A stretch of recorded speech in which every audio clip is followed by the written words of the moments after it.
Bem, vamos iniciar, né? Bem-vindo a todos à monitoria de cálculo 1. O que a gente vai ver nessas aulas? Primeiro, qual a metodologia da minha aula? É revisar o que foi ensinado em sala pelo professor, procurando trazer explicações puxadas mais para o dia a dia de cada profissão. Eu vou tentar trazer exemplos de farmácia, exemplo de biomedicina, exemplo disso, daquilo. Obviamente que tem assuntos que vai ser mais complicados de trazer esses exemplos, como a gente vai ver um aí na frente. Mas,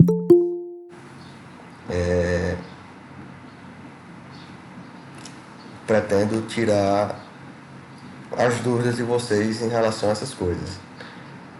E procurar entender a aplicação de cada assunto em cada área, né? Na medida do possível.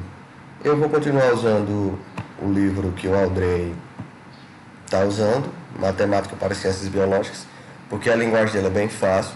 Se a gente for usar uns livros que eu uso, aí é mais puxado, é pior. E eu vou também fazer umas listas de exercícios, tentando seguir essa linha de raciocínio.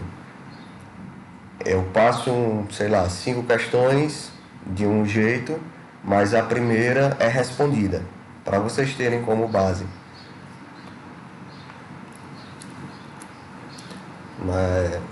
Mais uma vez, sou Albert Mangueira, serei o monitor de vocês na disciplina de cálculo 1. Qualquer dúvida, esses daí são os meus contatos.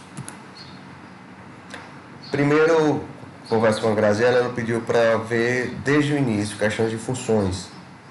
Então, essa será uma aula mais introdutória para saber mesmo como é que vocês estão saindo, quais são as suas reais dúvidas, se são de fato para compreender as funções ou se é a matemática básica mesmo, porque infelizmente nós não somos preparados para matemática, né? A básica é a principal, sem a básica a gente não vai para frente não. Então a gente vai ver conceitos e definições de função e funções elementares.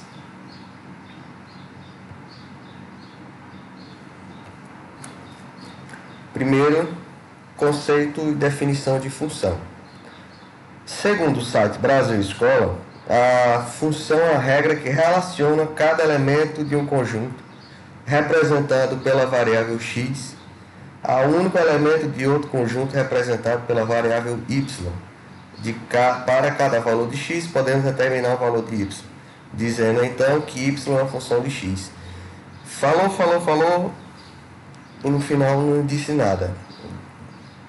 É muito difícil essa linguagem, mas o que é que a gente pode entender disso aqui no português bem falado? Função é a regra da matemática que vai relacionar determinada reação através de uma determinada ação. Ou seja, a gente tem um símbolo para representar essa ação, que é o x, e também um símbolo para representar essa reação, que é o y. Basicamente isso. Você mexeu o x, o que é que vai acontecer? O y vai ter a reação lá no y, vai alterar o valor de y. Bem claro até agora?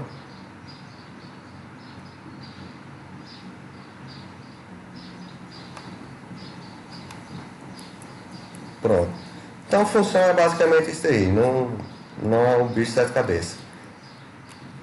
Então, vamos para um exemplo prático. Pergunta é, quantos rins eu preciso para vender para comprar um lanche na cantina da faculdade? Eu nunca vi lanche caro daquele jeito. Primeiro, a gente tem que levar em consideração quanto é que custa o lanche. Lá, se eu não me engano, era R$ 4,50 o lanche. Que é o quê? Um lanche lá e um chá de suco, que é um suco muito fraco. E quanto você vai gastar vai depender do quanto de lanche você vai comprar. Isso é uma função bem simples. A gente usa essa função basicamente todo dia. Eu vou no supermercado, quanto é o pacote de leite? R$5. Eu vou comprar quantos? 3 pacotes? Pego o valor do pacote de leite e multiplico pela quantidade. Isso é uma função das mais simples que tem. Então, de forma mais detalhada, nós temos aqui essa tabela, que dá para a gente montar toda vez, ajuda demais na hora de montar o gráfico. De um lado a gente coloca o x, que é aquele que a gente está modificando, e do outro lado a gente coloca a função, que é o que vai ser modificado de acordo com o x, que é o que eu estava falando no exemplo do leite. No caso, o lanche é 4,50, se eu for comprar uma unidade é porque eu esqueci de mudar aqui, ó. Mas aqui vai mudando de acordo com o x. É o Ctrl+C, Ctrl+V. 4,50 vezes 1, 4,50. Se eu for comprar 2, vai ficar 9. Se eu for comprar 3, 3,50 e por aí vai. Então funciona basicamente isso. Determinado valor será alterado ou não. Isso a gente pode discutir que é a função contínua. Você pode modificar do jeito que for, pode botar x, mas ela não vai alterar. Como por exemplo, f de x igual a 5. Vai ser 5 até o infinito. É de acordo com o valor inserido na função. Quanto mais você pratica uma ação de pedir lanches, nesse caso que a gente está vendo, mais o seu bolso vai sofrer a reação de ficar pobre. Então, os tipos de funções que apresenta lá no livro são as funções afins ou funções do primeiro grau. Ela é a mais fácil de ser entendida, não tem nem o que bater cabeça com ela. Ela é definida por y de x ou f de x, tanto faz. Se vocês encontrarem y é igual a x mais b, ou f de x é igual a x mais b, ou y de x é igual a x mais b, é a mesma coisa. Essa parte aqui é tudo representando o y. Essa é a função. Então o que é que tem aqui? O A representa a inclinação da reta. Vocês percebem que, deixa eu mudar aqui, que aqui tem uma certa inclinação, uma certa angulação. Sei lá, a gente chamava muito na física de alfa, mas não é muito importante aqui para vocês. E o B inclina onde essa reta está tocando o eixo Y. Ela só vai tocar o eixo Y em um local. Pode observar que ela está sendo tocada aqui. E onde é que ela vai tocar? Quando o x for igual a zero. Sempre que a gente for fazer uma tabela dessa, a gente pode iniciar colocando x igual a zero, porque aí a gente já sabe que aquele ponto é onde a reta está tocando o eixo y. Tá aí, tranquilo?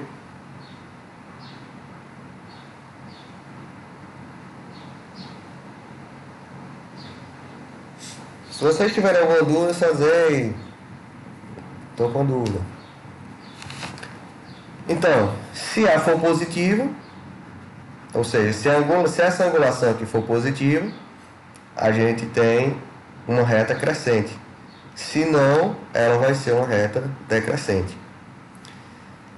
Já para saber quando a função está zerada, é mais simples ainda. A gente não precisa usar aquela tabela para ficar testando até onde é que ela vai ser zerada. É só usar menos B sobre A. A gente sabe o que é B, a gente sabe o que é A.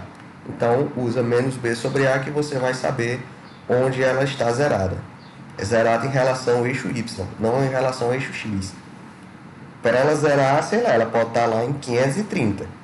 Mas ela, em relação a Y, ela vai estar zerada. Um exemplo prático disso aqui. Uma bióloga precisa saber quantas horas uma colônia de bactérias será completamente aniquilada após inserir um antibiótico na amostra.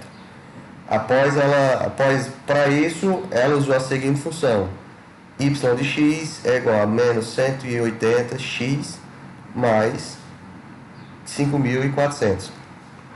Vamos voltar para aquela tabela, que no início ela é muito boa para a gente entender os assuntos. Então aqui eu vou dar valores para x e vamos ver o que é que acontece na função.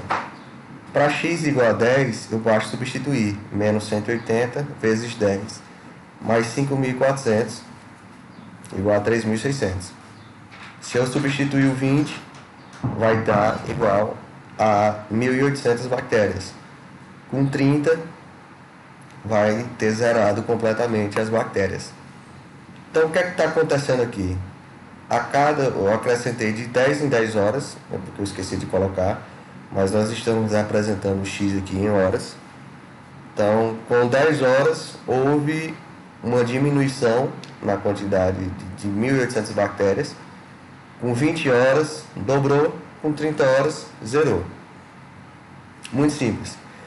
Esse é um exemplo rápido, mas e se for um exemplo mais complexo, que precisaria de horas e horas e horas, eu vou ficar testando? Não, basta usar aquela fórmula que eu usei, menos B sobre A. Quem é B? 5.400. Percebam que ele está positivo. E A é menos 180. Então, é menos da fórmula 5.400 menos 180, que é o A, que é negativo. Ou seja, é uma reta que está decrescendo. Só por isso a gente já saberia que demoraria 30 horas. Tudo ok, né? Então, essa é uma função bem simples, mas muito usada no nosso dia a dia. Mas a pergunta é, como é que podemos chegar nessa função? Eu só apresentei essa fórmula para vocês, obedeça isso aí. Vamos tentar entender como é que chega nela.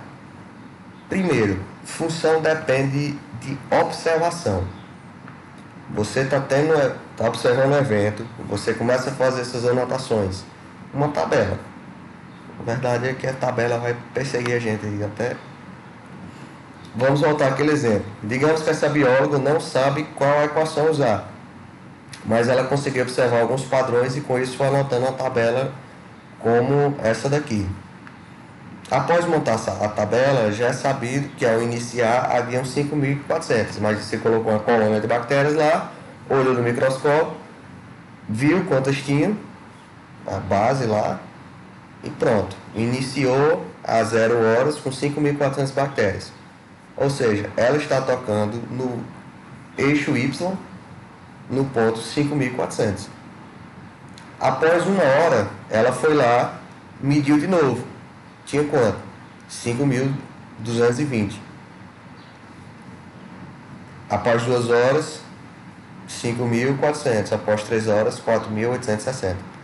Então, só com essa tabela, já dá para montar aquela equação. A gente já tem o valor de B, que é o 5.400. Agora, o que é que falta?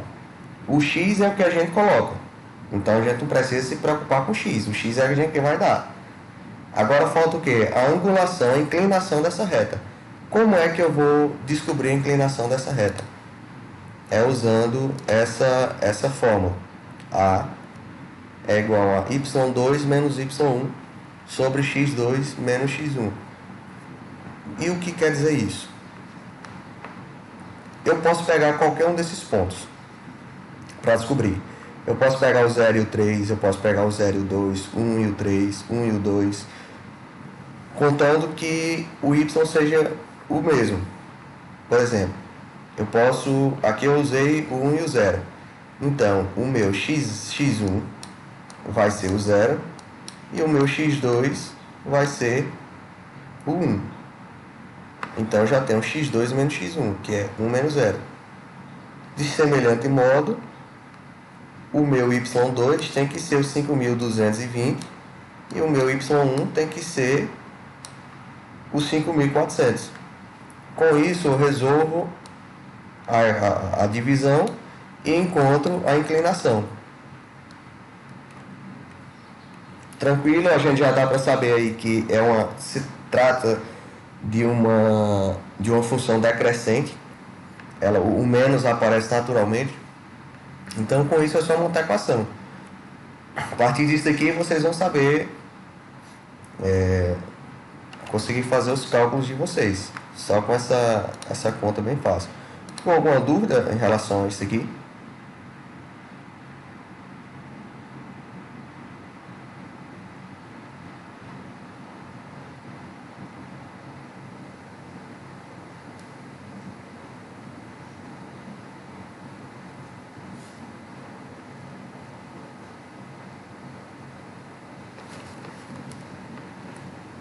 Isso. Aí eu falei que eu poderia pegar qualquer um desses pontos para fazer. Por quê? Vamos riscar.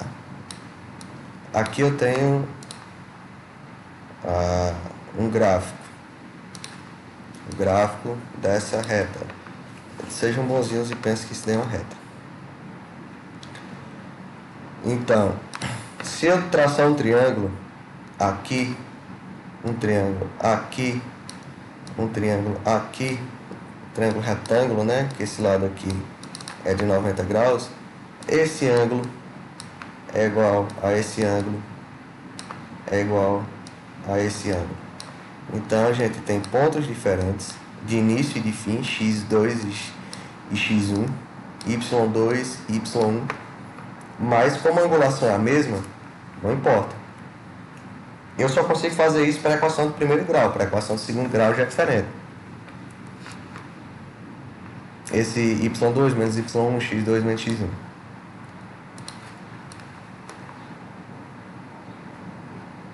Isso é muito importante, porque vocês conseguem descobrir com qualquer horário.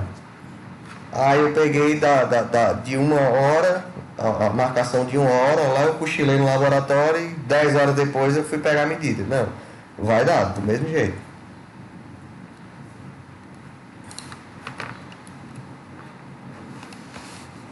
Agora a gente vai entrar.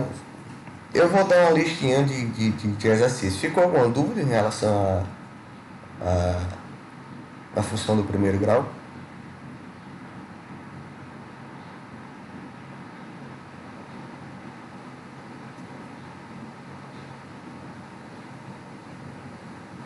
Acredito que não. Essa já é um pouco mais complexa, que é a função quadrática. E vocês também não usam muito. Não encontrei exemplo nenhum para vocês. Pelo menos o pessoal de farmácia mesmo eu não encontrei.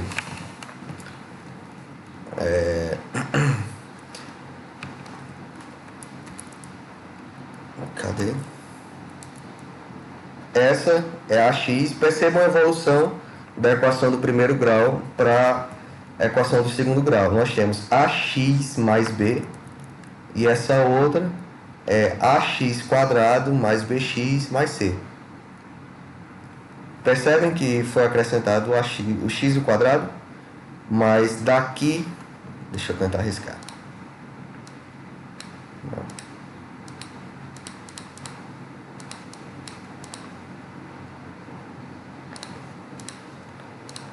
Daqui para cá é a equação do primeiro grau, coloca um a aqui e coloca um b aqui.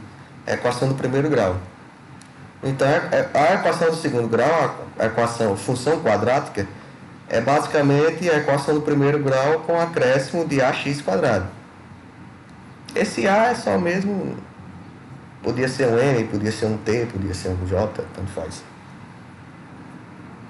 Então a gente tem a função de x elevado ao quadrado, por isso é quadrática. Se fosse a função cúbica, seria ax ao cubo mais bx ao quadrado mais cx mais d. Só acrescenta isso aqui. Essa é a função quadrática, essa é a função afim, primeiro grau. É uma forma de vocês lembrarem caso precise. Então, oi? Não entendi? Eu acho que é uma forma fácil de lembrar. E assim por diante, até onde você for, seguindo esse mesmo raciocínio. O A vai representar o que agora? A abertura e a concavidade da parábola. Quanto menor for o A, maior a abertura. E assim vice-versa. Se o A for positivo, a abertura ou concavidade, né? A boca da bicha vai ser para cima. Se o A for negativo, a boca vai ser para baixo. Em relação ao A é só isso. Novamente o C representa o ponto onde a parábola vai tocar o eixo Y. Só que aqui tem umas coisinhas que é importante a gente lembrar. O grafo da função parábola, da função quadrática é uma parábola cujo eixo de simetria é perpendicular ao eixo x. O que foi que eu disse nisso daí? Vamos desenhar. Temos aqui, está aqui a função, a parábola. Então, o eixo de simetria, que é o quê? Que é o eixo que está dividindo ela no meio. Se eu pegar essa parte... Oh, caramba. Se eu pegar essa parte e espelhar ela, vai aparecer o outro. Então, é o eixo de simetria. Ela está perpendicular ao eixo x. Ela não vai estar assim, ó. Ela vai estar assim. Entendeu? Ou assim, ou assim. É isso que essa parte está querendo dizer. Outro ponto. Se A for maior que zero, a parábola tem às vezes trava. Tem concavidade voltada para cima. Se for menor que zero, a concavidade é voltada para baixo.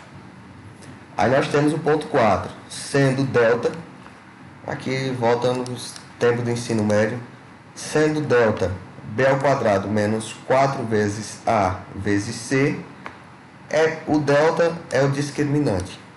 A parábola, o que é que acontece? Intercepta o eixo x em dois pontos distintos quando a for maior que zero. Eu vou mostrar para vocês no próximo slide. Tangencia o eixo y, o eixo x, quando a for igual a zero. Não tem ponto em comum com o eixo x quando a for menor que zero. Tem como vértice o ponto V, que é igual a menos b sobre 2a. Isso daqui é em relação ao ponto x e aqui ao ponto y, menos delta sobre 2a. Então aqui você encontra o ponto exato o vértice. O que é o vértice? É o fundo, se ela for positiva, ou agora eu esqueci como é que se chama aqui em cima. O topo. Não vai influenciar muito para você, não. Ou o fundo da parábola ou o vértice da parábola. Não é ápice, eu acho que no outro slide tem um nome, mas eu esqueci. É o topo. Isso.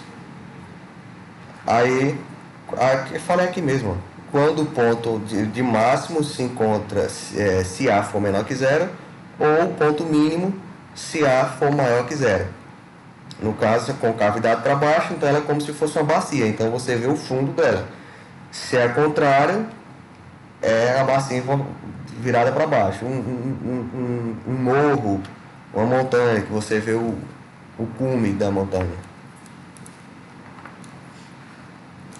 Para encontrar as raízes da parábola, ou seja, o local onde toca o eixo x, precisamos recorrer à Bhaskara, aquela famosa fórmulazinha que a gente sempre usa no ensino médio e no final não sabe para que serve. Aqui a gente precisa descobrir. Então as raízes é justamente onde toca o eixo x. Olha, aqui é uma raiz, aqui é outra raiz. Então, menos b, mais ou menos a raiz quadrada de b ao quadrado, menos 4 vezes a vezes c, sobre 2 vezes a. A gente pode responder isso aqui por partes, que é isolando o discriminante e resolvendo ele por partes. Resolve por fora, né? O discriminante representado pela letra delta nos dirá quantas raízes a equação terá. O que é que temos aqui? Se o A for maior que zero, a concavidade é voltada para cima, como foi dito. E se o discriminante for maior que zero, nós teremos duas raízes. Uma raiz, duas raízes. Se o discriminante for igual a zero, ela tangencia. Ou seja, ela vai só triscar mesmo o eixo x em um determinado ponto. Não trisca em 2, não trisca em 3, só em um. Esse, por exemplo, sei lá, x igual a 3. A raiz dela é 3. Se o discriminante for menor que zero, não toca de jeito nenhum no eixo X. A mesma coisa vale para o A menor que zero, só que com cavidade virada para baixo, né? Mas afinal, para que servem as funções quadráticas? As funções quadráticas servem para calcular o lançamento, o movimento de projetos com balão, de canhão, de foguetes, a angulação que um tiro você dá um tiro para cima, como é que essa bala vai se comportar no ar, ângulo de reflexão de fora de carro, conjectura de ângulo de parabólica, de antena parabólica, entre outras coisas. Então isso aqui para vocês eu acho que é um pouco mais inutilizável, não que vocês não encontrem. Está fazendo uma conta, soma duas funções e acaba aparecendo uma de segundo grau. Então, mas exemplo prático mesmo é difícil. Agora aqui vocês usam função exponencial. Essa é definida por f de x, mas é igual a elevado a x.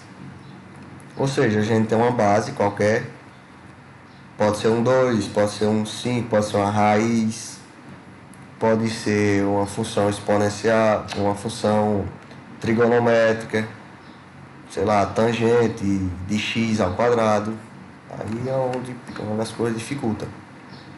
Onde o A tem que ser maior que zero e diferente de 1. Porque a gente sabe que em regra de potenciação que todo número número que está exponenciando o número 1 é sempre 1. 1 elevado a 1 milhão. 1. Então, por isso é que tem que ser diferente de 1. Se o A for igual a 1, a gente vai ter aquela função contínua que eu falei mais cedo. Não adianta você mexer no x, que a função sempre será a mesma. 1.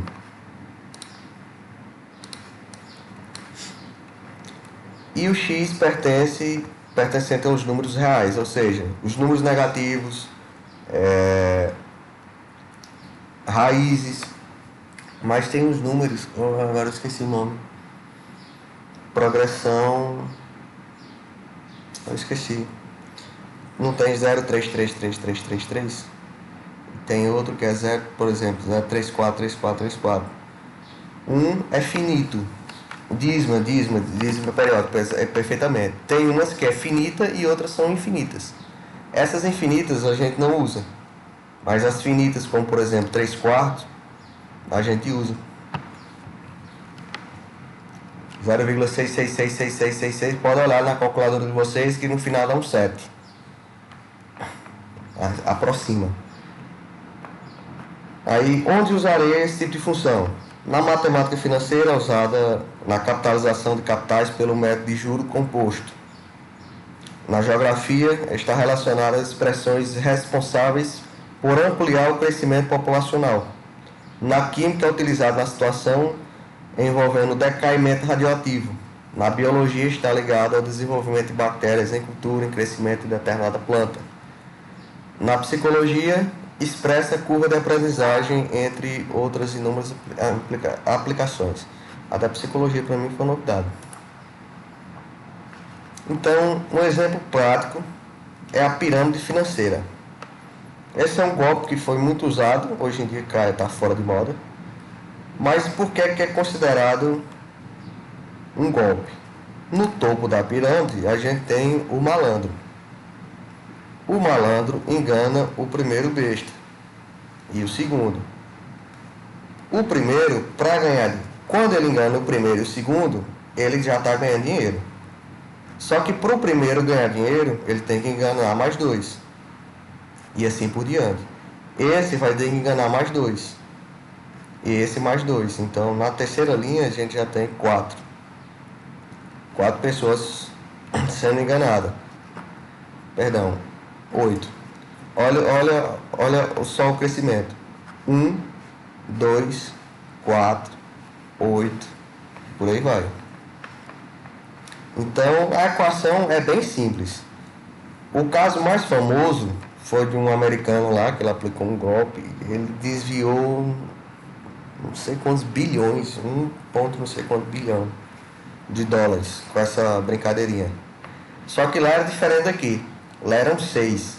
Ele conseguiu convencer 6 pessoas a fazer parte desse esquema da pirâmide. Essas 6 pessoas, cada uma convenceu mais 6. Essas outras pessoas tiveram que convencer mais 6. E por aí vai. Mas qual é o problema? O problema está aqui.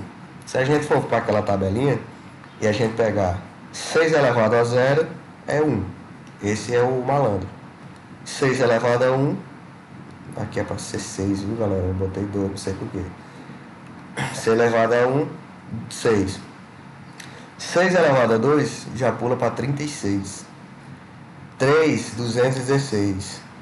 Só que o problema está aqui. Quando chega na 13ª linha, tem que procurar pessoas de outro planeta, porque não existe mais gente no planeta Terra para conseguir sustentar a 12ª linha.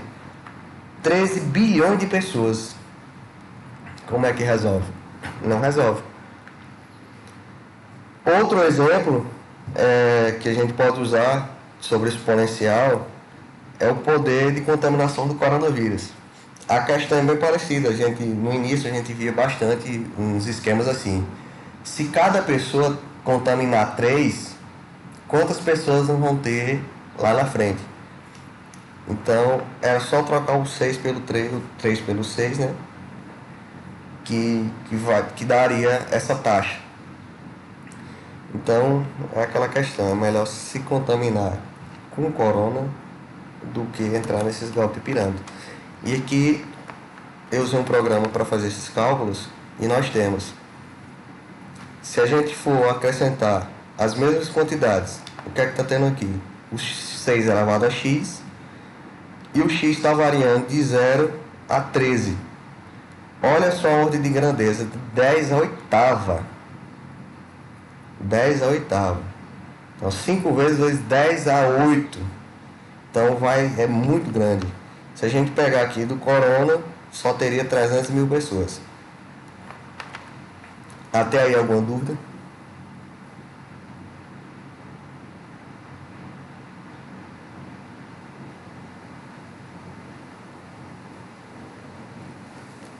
Mais alguém?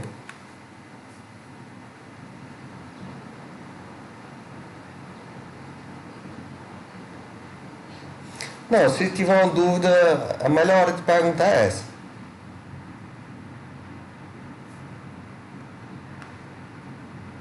Pronto. Agora a gente entra nas funções elementares. Eu acho que essa daqui é a mais difícil de se compreender, que é a função logarítmica. Vocês também usam demais. Essa é a função inversa da exponencial. Se você observar, aqui nós temos a função exponencial e aqui a função inversa dela, que é a função logarítmica. O que uma faz, a outra faz ao contrário, a irmãzinha do contra. Como é que ela é definida? Você pode encontrar ela como ln de x, ln é logaritmo na base 10 de x, ou log de a de x. O a, no caso, seria o 10 que eu falei, mas aqui pode ser qualquer número, pode ser um 2, pode ser um 3, um 5. Vai depender do que você vai estar usando. Onde a representa a base logarítmica. Então, para vocês conseguirem entender como é que funciona essa inversão, nós temos aqui o log de A, log de B, eu esqueci como é que se chama isso aqui, logarítmico, uma coisa assim, que é igual a x. Mas se a gente pegar o A da base, elevar o x, que é o resultado, vai dar igual a B. Exemplo, log de 10 de 5 é igual a 0,6989, um monte de número para frente. Se a gente pegar o 10 e elevar a esse número, a gente vai chegar ao número 5. Por isso é que é a função inversa. Como é que a gente usa isso?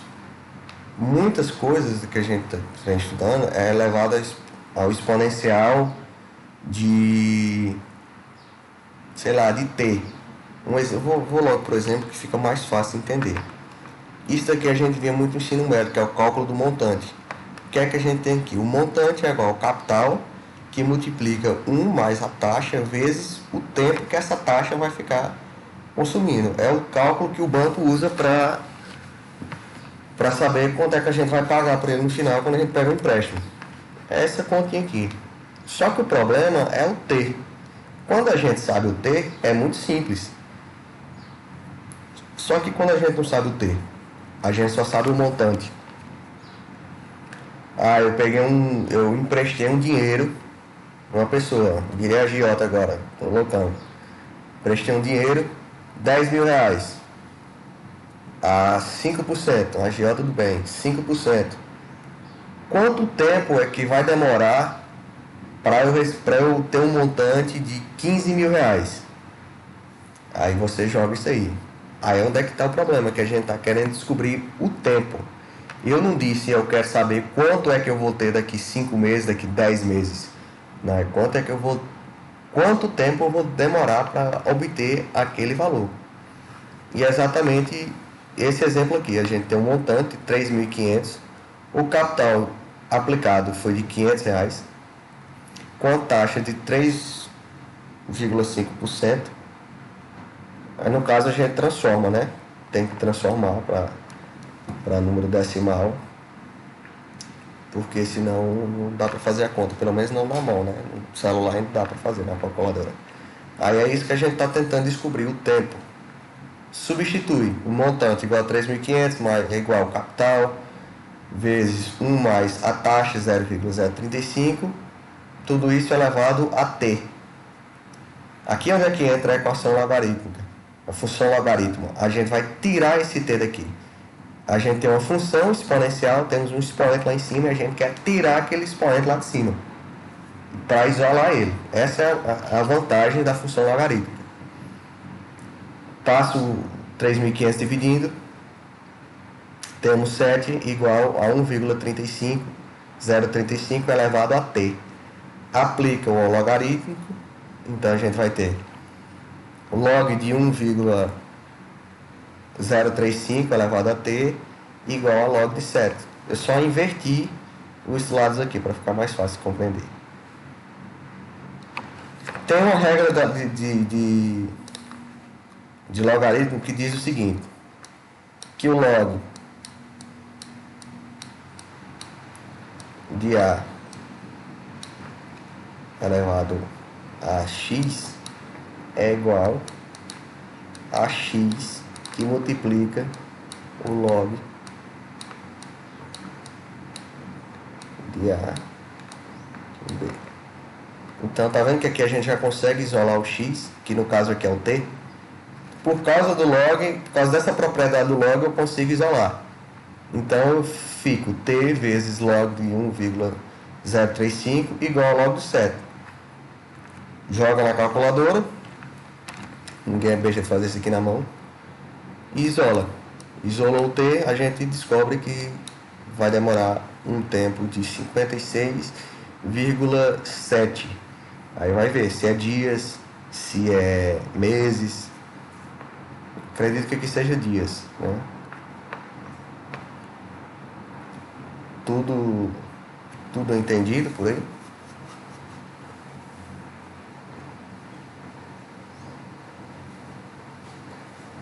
Então, a aplicação de função que vocês vão ver é basicamente essa. Como eu tinha dito, deixa eu até dar uma olhadinha aqui no livro, porque depois aqui de mês de funções a gente já entra em limites. Eu acho que limites tem que ser uma aula bem específica. Eu queria ver com vocês o que é que a gente pode trazer na outra aula.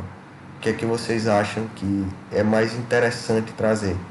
Se dessa forma está interessante, se a gente arrocha o pau no exercício.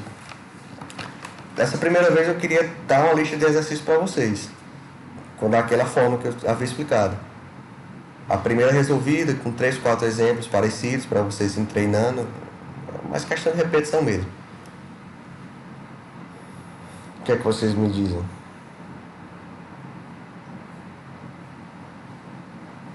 Melhor. Né? Beleza. A gente vai trazer uma lista aí. Vocês já preferem que continue na questão de função? Ou a gente já entra em limite e já vai dando os exercícios sobre o limite?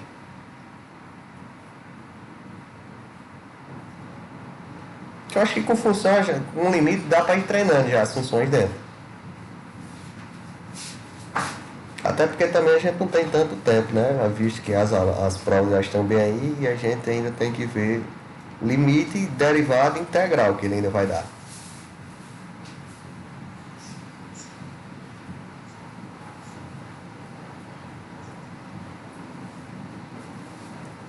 Não entendeu, né? Então a gente foca mais em limites. Eu vou elaborar uma lista de exercícios aqui para vocês. Poucas questões mesmo, só para vocês irem treinando. Aí a de limite eu coloco bastante exemplo. Se eu puder trazer até uns gráficos, que eu uso um programa aqui, como diria um professor meu, a gente usa bomba atômica para matar cachorro. Questão simples a gente resolve com esse programa. Aí lá a gente consegue botar os gráficos, tudo direitinho, que sempre com gráfico é mais interessante a gente entender. Eu pelo menos eu consigo visualizar mais uma questão quando eu vejo um gráfico. Se eu tiver perdido e ver um gráfico, para mim é mais fácil. Então pode ser assim?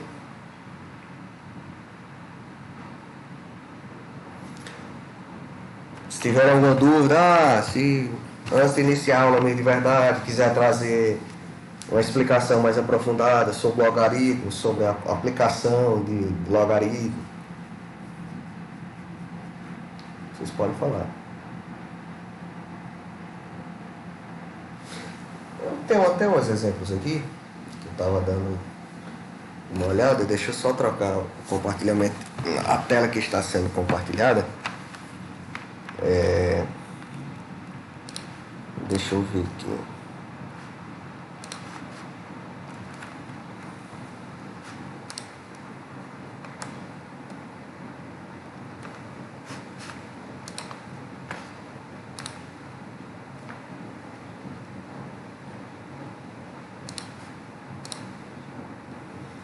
Vocês conseguem ver aí agora a tela? Pronto, aqui a gente pode finalizar mostrando esses exemplos. Aqui é a matemática financeira, aquela lá até o exemplo que eu usei. Que eu tinha pegado aqui. Exemplo de geografia. Uma determinada cidade, a taxa de crescimento populacional é de 3% ao ano, aproximadamente. Em quantos anos a população dessa cidade dobrará, se a taxa de crescimento continuar a mesma? Então, a população do ano base, que é P0, temos a população após um ano, que é P1. Então, o que é que a gente tem aqui? A taxa de crescimento, que é de 3%. 3% é igual a 0,03. Correto? E por que esse 1? De onde foi que apareceu esse 1? Se eu estou acrescentando, eu tenho que colocar o 1. Se eu multiplicar por 0,03, ele vai cair lá para baixo. Então, sempre que vocês quiserem acrescentar alguma coisa, há um crescimento de 3%, um crescimento de 10%, vocês transformam a porcentagem em número decimal e soma mais 1. Então, tudo que tiver passando 1 vai ser somado. É como se você pegasse, sei lá, 100 vezes um acréscimo de 3%. Então, no próximo ano vai ser 103, que é 100 vezes 1 mais os 3. Entenderam?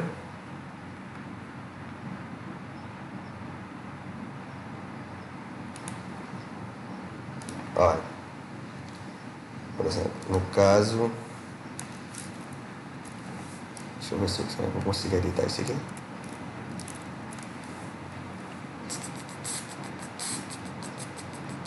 Acho que aqui não vai conseguir.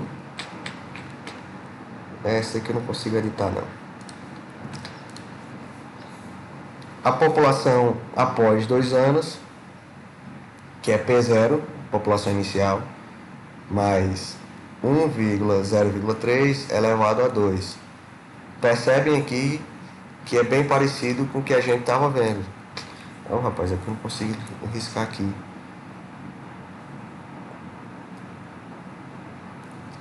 Então, porque essa pestana não botou aqui também. O que é que a gente tem? Tem a população igual à população inicial. Olha esse exemplo. População inicial, tá vendo? 1 mais a taxa elevado ao tempo. É a mesma coisa, só vai mudar as letras, que aqui é P0 e lá é C. E aqui é C. Mesma coisa. Então temos P0, 1 mais 0,03 elevado a 2 igual a P2.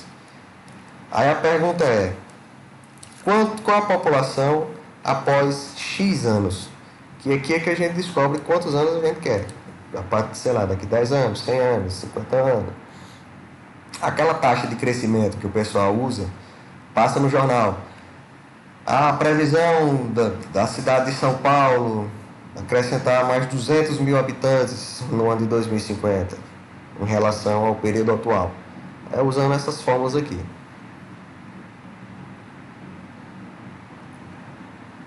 Então, vamos supor que a população dobrará em relação a um ano base após X anos. Sendo assim, temos Px, que é a população em anos. Então a gente quer dobrar. Vezes P0. O que é Px? Px é P0, que é a população inicial. A gente não descobriu que Px é a população inicial mais 1,03 elevado a x. X, que é a quantidade de anos, é igual a 2 vezes a população inicial. Ou seja, eu estou dobrando. O que é que a gente tem aqui? 1,03 elevado a x igual a 2. Pego o P0, divido por isso aqui, 2P0, corto o P0 e fica só 2. Tranquilo. A gente aplica o logaritmo agora. Por que eu vou aplicar o logaritmo? Porque eu quero tirar esse x aqui de cima, que o x é justamente o tempo que vai demorar para isso aí chegar. E eu quero descobrir esse tempo. E lá em cima eu não consigo fazer nada com ele. Aplico o log. Todos aqui são na base 10. Log de 1,03 elevado a x igual a log de 2. X é igual a log de 1,03 igual a log de 2. O x já está aqui isolado, apliquei na calculadorazinha lá, maroto, de boas. Divido e encontro o resultado. A população dobrará em aproximadamente 23,5 anos. Quanto a população vai triplicar? Aplico aqui. Mas se eu quiser uma população exata de 250 mil habitantes, quanto é que eu coloco? No caso, você precisa da população atual. Digamos, tem 50 mil pessoas. Está aqui, população, 50 mil pessoas, você vai acrescentar. Igual a 250 mil habitantes. Divide marotamente e é isso aí. Vai chegar no mesmo resultado, não tem... Ou melhor, vai chegar ao resultado, né? No mesmo não. Então é isso. Na química, percebam, mesma coisa, só que agora aqui tem 2. Também não tem dificuldade nenhuma. Determine o tempo que levará para que 1000 gramas de certa substância radioativa que se desintegrará a taxa de 2% ao ano reduza-se a 200 gramas. Utilize a seguinte expressão: Q é igual a Q0 vezes o númerozinho de Euler, né? Ou Euler, ninguém sabe dizer esse nome, menos RT elevado a menos RT, em que Q é a massa de substância, R é a taxa e T é o tempo em anos. Então o que é que a gente tem aqui? A gente tem um Q, que é 200, a gente tem um 1000, que é a massa inicial. O número de Euler é um número padrão, isso aqui você só coloca na calculadorazinha de vocês, o número de Euler, que ele já tem lá, não muda. E não fiquem com medo, que quando se trata de logaritmo, fica muito melhor com ele. E elevado a menos 0,02, que é a taxa de 2%, novamente. 2% dividido por 100, fica 0,02, vezes t, que é o número que a gente está querendo encontrar. Está multiplicando? Passa dividindo. A gente vai ficar com 1/5 igual a exponencial de 2x de menos 0,02t. Aplica a definição de logaritmo. Vamos ter... É porque ele inverteu aqui. Log. Como que tem um número de Euler, a gente vai colocar o log de Euler. Log de 1,1 sobre 5. E do outro lado, a gente já tirou. Sempre que a gente... Vocês estão... Pega a calculadora de vocês no celular e façam isso. Anota aí. Se você pegar log de Euler, é igual a 1. É 1, eu estou mentindo. Eu acho que é 1. Então ele some. Automaticamente, quando você joga um logaritmo no exponencial, ele some. Por isso é que aqui já ficou menos 0,02t direto. E agora é só questãozinha mesmo de jogar para um lado, jogar para o outro e aplicar o log na calculadora que vocês vão encontrar bem tranquilamente. Isola o t, fica ln de 5 sobre 0,02. O ln de 5 é igual a isso daqui, sobre 0,02. O tempo é igual a de 80,47 anos. Tudo tranquilo? É difícil quando a gente vai fazer na mão, porque questão logarítmica é chato fazer na mão. Mas tempo de faculdade a gente usa uma calculadorazinha.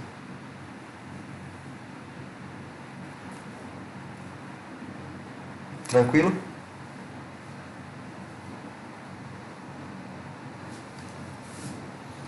Pronto. Então, a aula que vem, a gente pode marcar ou para a semana ou no sábado. Qual é o melhor horário para vocês? Sábado ou semana?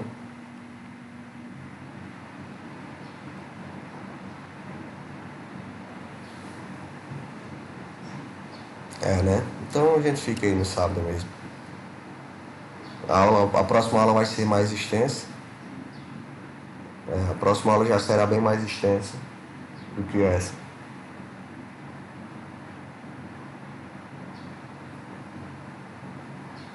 Vocês acham melhor fazer as contas vendo a pessoa fazer a conta na mão ou já apresentando feita, mostrando ela feita? Você acha melhor, né? Eu também acho que eu entendo, eu entendo mais. Isso. Isso.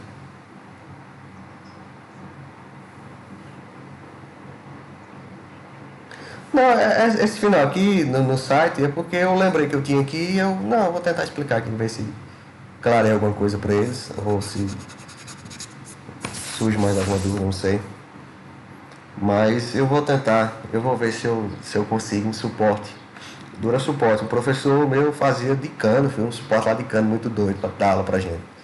O ruim é a questão do foco. Essa é chato. Mas vamos ver como é que dá para resolver isso aí. Porque gravando assim, fica saindo muito foco. A mão tem que ficar na frente.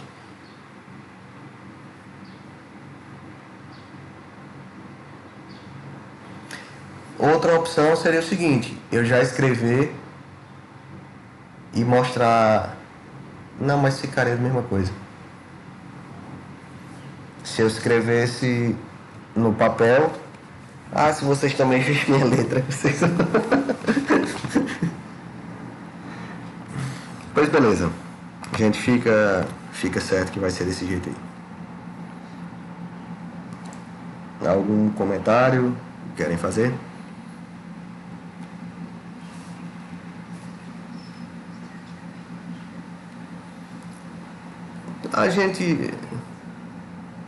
Pessoal, realmente, sejam sinceros, vocês gostaram, ficou cansativo, porque se eu não conseguir deixar uma coisa mais didática para vocês, para mim eu não estou fazendo nada. Sem receio de falar, pode falar mesmo. Sejam sinceros. Eu acho que poderia melhorar assim, eu acho que poderia assim. Eu gosto de deixar o mais explicado, o mais claro, o mais didático possível.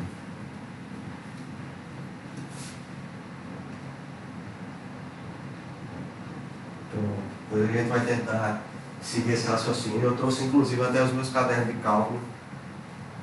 Aí lá eu tenho muita equação. Muita. Dá para vocês brincarem bastante coisa. Desde as equações bem básicas, os limites bem básicos, até limites mais complexos. Pois, até a próxima. Eu vou tentar, assim que eu conseguir lançar essa aula no YouTube, eu vou mandar para vocês o link, caso queiram reassistir ou mandar para alguém. Muita gente não assistiu, percebi.